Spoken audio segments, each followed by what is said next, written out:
Welcome in, everybody. I'm Eric. This is John. This is one of what I would imagine will be several cups of coffee over the next couple of days. Yeah, this is, I mean, what you're talking about here and this interesting system.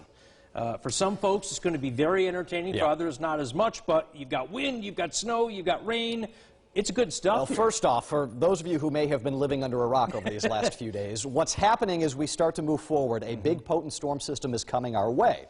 Parts of the area are going to end up with what I would call a significant snowstorm out of this. Other parts may end up with very little, and it all depends on the exact track of this low, kind of like how this usually works. But we've been waiting a while on one of these. We've been waiting for, quote-unquote, the big one. The big and one. For some folks out there, based on your guidance. For some folks, yes. For some folks, it could be. Yeah. It could be. And it's all going to be on the exact track of the low, which we'll talk about ad nauseum let's here delve in a into couple of this. minutes. All right, so here's the easy part.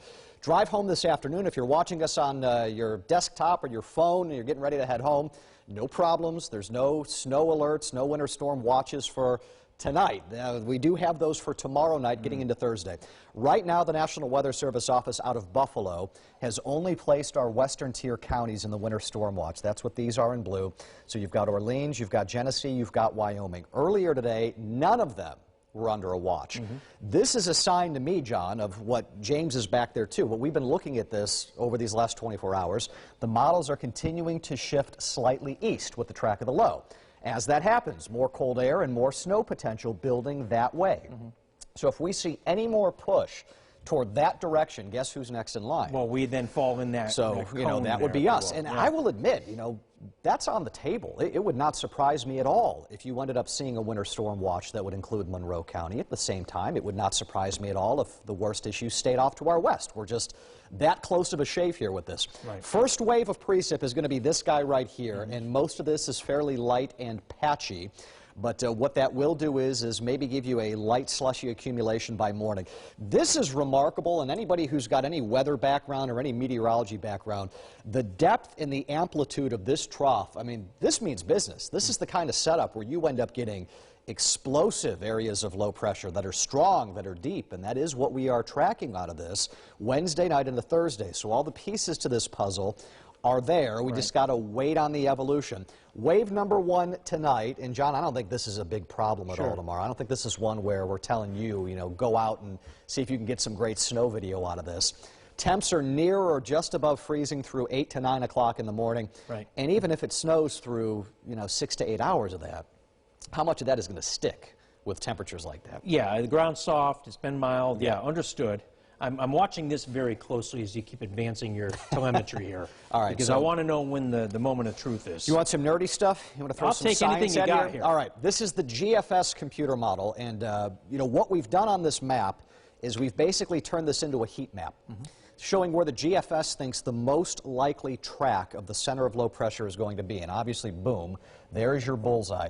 We've showed this on air now for 2 days, and each day that I've shown it, the low was here, and then it was here, and then it was here, and now it's over here. So this is that eastward trend that we've been talking about. Alaska, New York, right Yes, there. it is. Now, for what it's worth, this is not as easy as saying, oh, well, look, I'm under the bullseye, I'm getting the heavy snow. No, in fact, I would argue that the closer you are to that bullseye, the lower the snow amount you're going to get. What you want for a snow setup in Rochester is you want to be a good 75 miles west of that low. You're getting the cold air and you're getting the moisture, because right underneath it, it's probably too warm and you're getting a dry slot in there. It's just not a setup for snow. But I want to show this because that eastward trend is still there.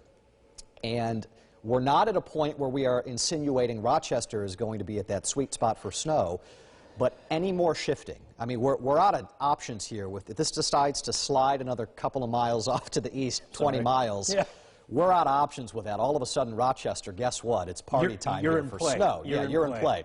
Now, this graphic kind of depicts what I think are the three most likely options out of this. And the middle one is the most likely of the three, and that's a track very similar to the GFS. It goes just east of Rochester. What we would get in Rochester is rain into Wednesday night that would then turn to some accumulating snow late in the night and through the day on Thursday. There'd be some impacts and some accumulation out of this, but the snowstorm would be west of Rochester in this scenario. Okay. If the low tracks west of there, is not a very fun conversation because the snow party is done. Yeah, but the wind party very much. You still have some wind issues. Yeah. Now, for you, if you're looking to say, Eric, what gets me a foot of snow in Rochester out of this? It's this one. And there's not a huge difference between these. I mean, we're talking very subtle shifts. But if that pushes any more east, we get in on this backside band. We call it the deformation band of snowfall with this. And it's snowing, it's really windy. Yeah. I would argue that there could probably be close to blizzard conditions at times under that band on Thursday. That would be a big deal, but these two options are the least likely at the moment. This one's the most likely, which would get you, I'd be more worried about everybody west of Rochester for heavy snow. Yeah. Now, I'm going to ask some lay questions Please here. do. You showed the GFS here, and the center of that low was where I thought would be like Pulaski area, Oswego County, right? But is it on the move? It keeps inching further and further east, correct? Right. And so when's the next model come out? Well, they come out every few hours. Right. So the big ones are tonight that we're going to want to see. We call those the 0Z runs. What time, Eastern time? The GFS will be out prior to our 11 o'clock newscast. We'll get a look at the Euro at closer to midnight. And those are generally bigger runs that we put some stock and faith in. Models have admittedly a tougher time, and it makes sense. The more moving parts you get, the more things that could go wrong. With how strong and deep of a low-pressure system this is, fluctuations are common because the models have just so much that it needs to figure out on the path and the movement and how all of these moving parts interact. But we're now getting within this 48-hour window where you really don't expect to see major changes. I think this overall eastward progression that we've seen every few hours is going to slow down. The models are going to reach a consensus here, and then it's just going to be, is it this one, or this one? This, though, I think is the smart money. So you got all of that, and then looking forward to Friday, you're talking, for some folks, lake effect in a big way. This is the tip of the iceberg in that regard. And for a lot of folks, the lake effect that happens Friday into Saturday and maybe even into a part of Sunday, and we're talking areas north of Oswego, this is going to be a very significant lake effect snow event for them. Feet. Easily feet of snow. But it's not going to be Rochester's feet of snow. This is more that westerly wind, which frankly, and you and I have touched on this, we really have not seen a lake effect event this winter with a due west wind. No, Buffalo's been spared? We saw, no, we haven't, now that you mentioned. We saw a lot of wind events with, but it was in the fall, a lot of it in the fall. And we really haven't seen it with lake effect with the snow. Almost all of our lake effect has been these multi-band northwest flow setups. This is going to be very interesting. That's in no small part to why Rochester is leading the pack here in snowfall. We've just been nickel and dime with all of that good stuff. Futurecast tomorrow morning. There's your snow, but you're right around freezing. Here comes the rain transition, and again, just look at how tight of a gradient this is. According to our in-house model at 3 o'clock, it's snowing in downtown Rochester. South side of town, it's turning to a mix. In about Henrietta, it's all rain by that point, and it's a lot of figuring out exactly where that track is going to be. We go to all rain into Wednesday evening, theoretically, based on the current track. Then the wraparound stuff starts to come in here. That's going to be some really heavy soaking rain, which frankly, we really don't need that. But that'll be an element here too. Watch the wind speed start to flip around, and then once that happens, you start driving that lake effect. That's your wind flow, mainly a due west component, particularly into Friday. I think by Saturday, John, there's a little kinking of that with enough of a northerly component.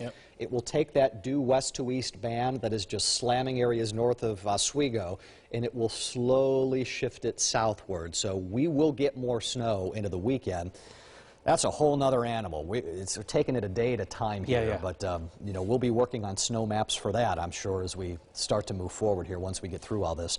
Here's your wind situation on Thursday. 50-mile-an-hour gusts don't seem that unreasonable. With how strong that low is. Play here, no question. You heard me throw out that term that it's almost blizzard-like conditions. Well, for folks, if all that snow's here, it darn well is blizzard-like conditions in Wyoming. There's going to be some localized whiteouts, I would imagine, in that. And that's not to say we're all going to have blizzard warnings or anything like that. But travel is going to be tough in some of these snow bands. But as it stands right now, the highest probability of seeing significant snowfall totals out of this are going to be where you've got the watches. That's just where the odds favor. Doesn't mean that's how it's going to end, but that's the odds favoring Orleans, Genesee, and Wyoming counties. The general rule of thumb is the farther east you live from Rochester, the harder it's going to be to produce heavy snow. Farther west you are, the easier it's going to be. And then you got Rochester, that's just right on that line. Yeah, yeah. This is really fascinating to watch from just from a weather person's standpoint. I mean, James and I were talking about this earlier. Like, this is what we live for. This is our bread and butter. Just to watch all of this. You could throw me in that group too. Absolutely. You guys know that.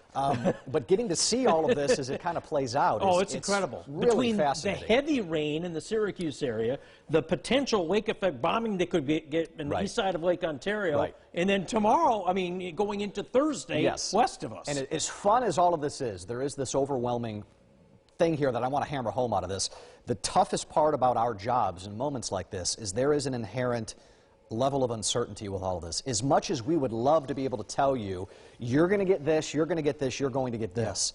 This is a low confidence forecast, even 36 to 48 hours out. They don't always work this way, but not all storms are this strong and this intense. So there is an element of you need to stay up to date on this. Which is why this time tomorrow, must-see viewing at rochesterfirst.com. Because we're going to really dig into this tomorrow. We're continuing to dig into this tomorrow. It's been fun. This is going to be fun.